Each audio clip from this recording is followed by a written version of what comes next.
juga ada yang seperti itu. Banyak anak bukan malah banyak rezeki, malah banyak musibah.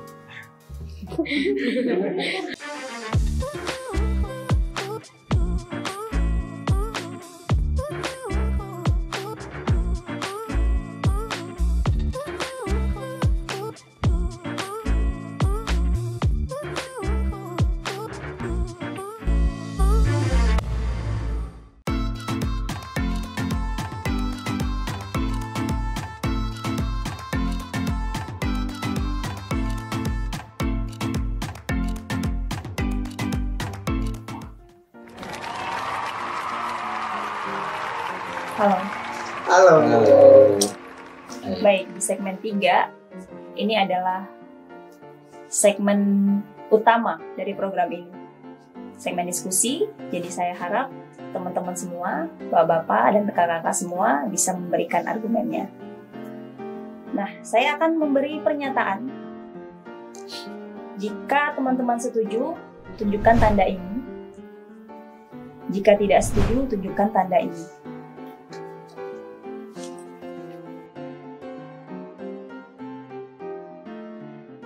Saya akan mengulangi pernyataan saya 2 kali. Dan teman-teman boleh mengangkat tanda di hitungan ketiga. Jadi sekarang diturunin dulu. Saya peringati sekali lagi, di dalam segmen ini tidak boleh netral. Harus condong ke salah satu, pro atau kontra. Sangat diperbolehkan mengkoreksi pernyataan saya untuk menguatkan argumen. Bisa dipahami? Bisa. Pernyataan pertama.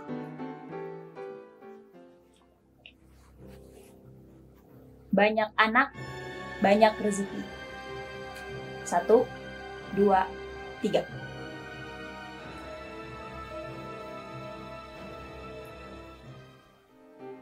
Oke. Mas Amar, kenapa banyak anak, banyak rezeki? Karena ada kemungkinan kalau ketika nanti dia sudah menguasai potensinya, itu bisa menjadi hal yang memang memenuhi kebutuhan perekonomiannya.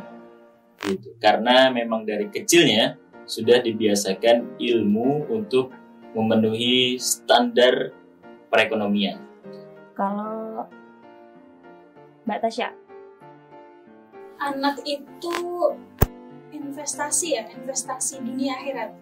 Jadi di dunia ketika kecil sebagai hiburan, ketika sudah dewasa menjadi harapan. Dan investasi akhirat ya yang bisa mendoakan nanti orang tuanya ketika orang tuanya sudah tidak ada. Kalau gitu Bang Rizal, kenapa tidak setuju? Tidak setuju banyak anak banyak rezeki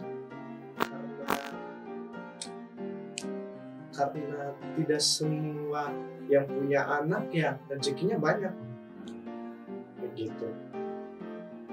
Potret di keluarga saya juga ada yang seperti itu begitu. Banyak anak bukan malah banyak rezeki, malah banyak musibah.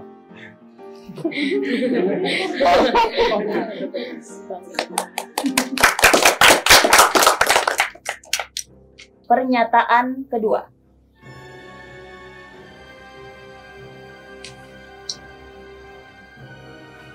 Praktek child free cocok diterapkan di negara berkembang. 1, 2, 3.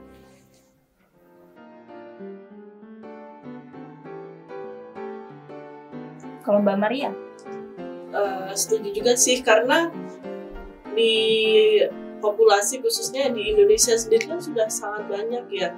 Dengan itu keterbatasan sumber daya juga perlu dipikirkan. Jadi cocok-cocok aja di negara berkembang. Mbak Dia? Hampir sama kayak pernyataan-pernyataan yang udah disebutkan tadi. Karena terutama di Indonesia sendiri lebih banyak sumber manusianya daripada sumber daya yang untuk mencukupi kebutuhan manusianya gitu. Jadi kalau misalnya keputusan tersebut bisa untuk mengurangi membludaknya populasi, ya kenapa enggak gitu. Mbak Tasya kenapa? Sebenarnya negara bisa dibilang berkembang itu bukan kita ya biasanya memandang negara berkembang itu karena dari ekonominya, dari infrastrukturnya atau dari segala macam lah, segala aspek. Tapi sebenarnya yang bisa memajukan sebuah negara itu adalah populasinya, justru manusianya, yang dimana manusia inilah pelaku ekonomi, pelaku penindak hukum yang ada di negara tersebut. Jadi kalau misalnya child free diterapkan di negara berkembang itu saya salah mungkin, karena negara itu butuh penduduk, negara itu butuh manusia, yang dimana kalau child free diterapkan akan menurunkan fertility rate, fertilitas, atau mungkin manusia habis, negara akan habis karena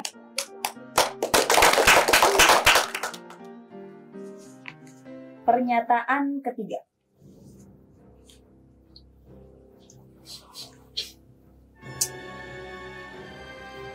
Keputusan child free harus disepakati oleh kedua belah pihak, baik laki-laki atau perempuan.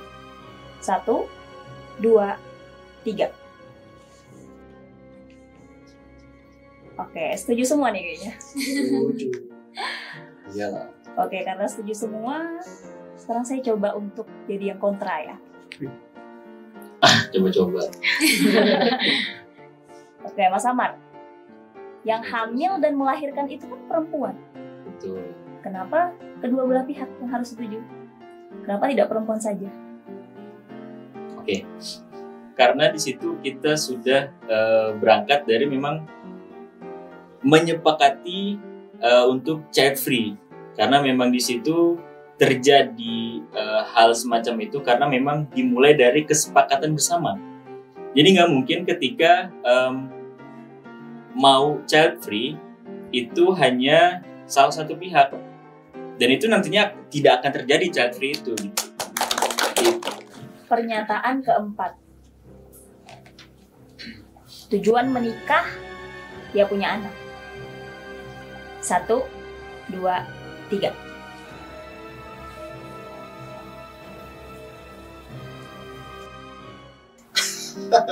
Gak boleh netral, Nggak Mbak. boleh tengah-tengah ya? Gak boleh.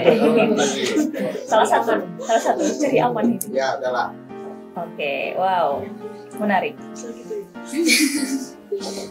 Pak Umam, kenapa begitu? Saya kembali ke pertanyaan yang pernah ditanyakan tadi. Pertama, aset baik dunia ataupun akhirat, karena satu, harapan terbesar saya kepada anak saya. Saya bisa didoakan, bisa diapa dan itu kepada anak saya. Salah satunya itu ya, karena kalau saya mengharapkan orang lain kan belum tentu. Paling itu. Masya Allah. Bang Rijal. Sebenarnya saya setengah-setengah. Tapi nggak boleh ya? Nggak boleh. Nah, Bener anaknya setengah. Astagfirullahaladzim. Setengah apa nih? Agak gelap nih. Setengah berapa?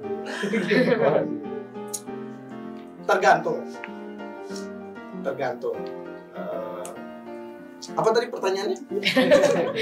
Tergantung sih. Dia punya anak. Hah? Tujuan menikah dia punya anak. Jangan menikah punya anak. Tergantung. Ya, tergantung. Kalau makanya saya akhirnya setuju dengan statement ini.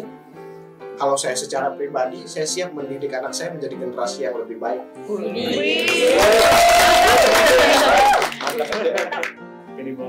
Saya secara pribadi loh ya. Ya nggak tahu besok pasangan saya gimana. Tapi kalau saya secara pribadi saya siap. Kalau tergantungnya tadi tergantung apanya? Tergantung kalau seumpama saya tidak mempunyai kemampuan dalam mendidik anak, kemampuan dalam mengasuh dan juga menafkahi, ya menafkahi, gitu. Ya enggak, gitu. Saya nikah tujuannya bukan punya anak gitu. Jadi ya tergantung. Kayak gitu, kesiapan mental seseorang itu kan berbeda-beda. Kalau ditanya Rijal yang 18 tahun yang lalu, ya mungkin enggak gitu. Ya saya masih umur 3 tahun. Tapi kalau ditanya Rijal yang sekarang, ya saya siap. Kayak gitu. Ketika tujuan nikah untuk punya anak ya iya. Nah saya siap. Kayak gitu. Tergantung ke individu masing-masing. Itu saja. Ayo. Pernyataan selanjutnya.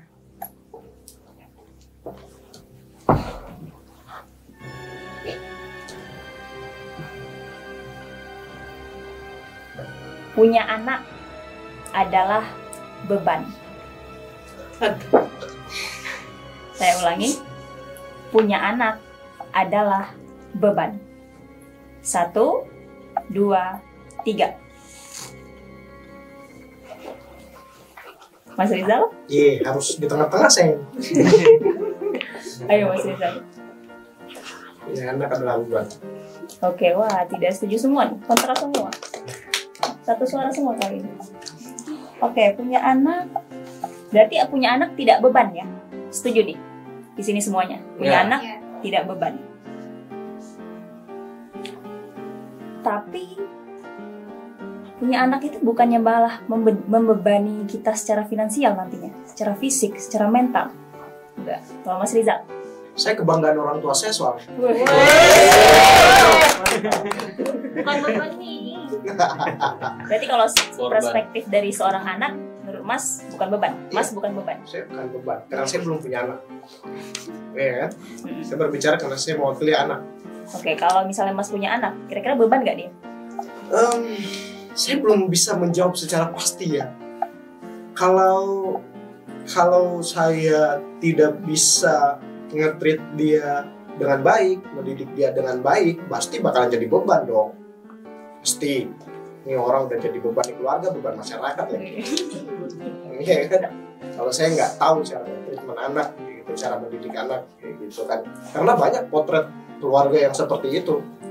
Ada yang orang tuanya agresif, dia mempunyai komunikasi yang bagus terhadap anaknya, dan anaknya bisa merespon itu. Ada juga orang tua yang tidak bisa memberikan komunikasi yang baik terhadap anaknya.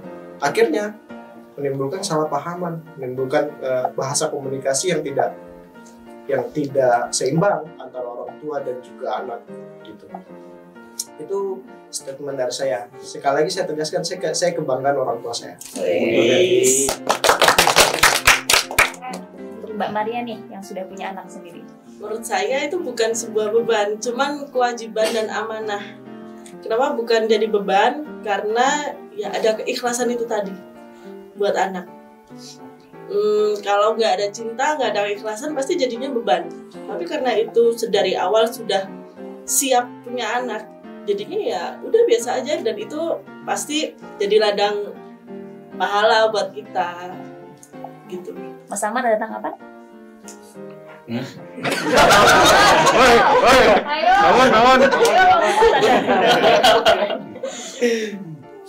Menanggapi ini cukup sih, menarik. Tidak ada tanggapan lagi? Kalau Mas Amar sebagai anak merasa tidak Mas Amar itu beban? Merasa, jelas. Kalau saya melihat ya, dalam arti karena saya pribadi sendiri pun sering sharing gitu terutama ke ibu ya, ke ibu gitu. Sering sharing dalam artian ketika kami gitu ya, anak-anaknya gitu, kemudian ada adik saya gitu kan, lagi benar-benar krisis gitu ya. Tadi kan yang dibicarakan dengan perekonomian ya, sangkut paut dengan perekonomian. Kemudian saya dan adik saya itu benar-benar butuh uang kan, tapi kan ketika kita bicara ke ayah gitu ya, itu memang tidak ada gitu pada saat itu, dan kami merasa kayak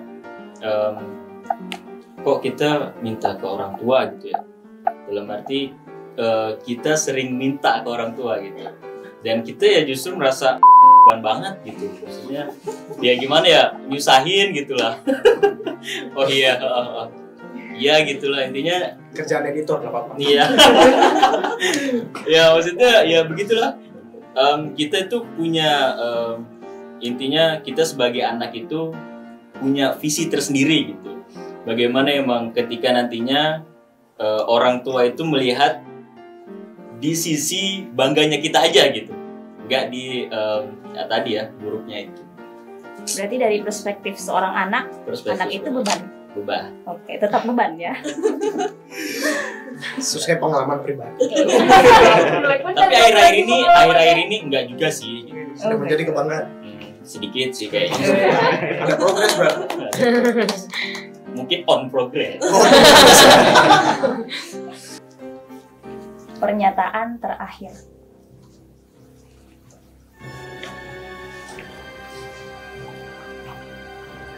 Child free adalah keputusan masing-masing individu yang harus dan valid untuk dihargai oleh individu lainnya. Saya ulangi, child free adalah keputusan masing-masing individu yang harus dan valid untuk dihargai oleh individu lainnya. 1, 2, 3. Wow. Oke. Mas Amar kenapa? Yang dimaksud individu di sini kan, kalau menurut saya itu banyak ya. Berarti persetujuan itu hanya bisa disepakati dengan si suaminya atau si istrinya. Dan apabila ada pihak-pihak yang lain setuju, itu silahkan. Apabila yang tidak, ya silahkan juga gitu.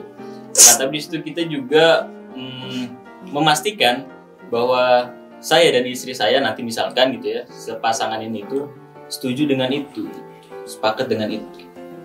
Tapi kalau misalnya orang lain, kalau misalnya orang lain apakah kembali lagi kalau misalkan mereka setuju silahkan, tidak setuju pun juga silahkan. Akan tapi mereka ketika tidak setuju kemudian merusak rumah tangga kita gitu, yaitu baru tidak baik-baik saja gitu. Dalam arti kita perlu perlu gerakan untuk ya dia tidak harusnya seperti itu. Oke, berarti kalau ada orang lain Mas tetap bisa menghargai ya? Bisa. Oke, kalau Mbak Dwi ya, kenapa tidak sih? Nggak setujunya ini dalam hubungan saya, bukan ke orang lain sih sebenarnya. Kalau misalnya orang lain itu saya monggo aja karena itu udah pilihan masing-masing ya. Jadi kita sebagai juga posisinya orang lain itu juga nggak berhak untuk menjudge gitu. Cuman kalau untuk dalam hubungan saya dan suami kelak, itu ya harus didiskusikan dan harus dicari jalan tengahnya gitu. Kalau misalnya kami berdua nanti akan berbeda pilihan gitu. Kalau Mbak Tasya? Perbedaan prinsip ya harus saling menghargai. Ya intinya kita apapun keputusannya, apapun opini, pendapat kita, pandangan hidup kita harus saling menghargai.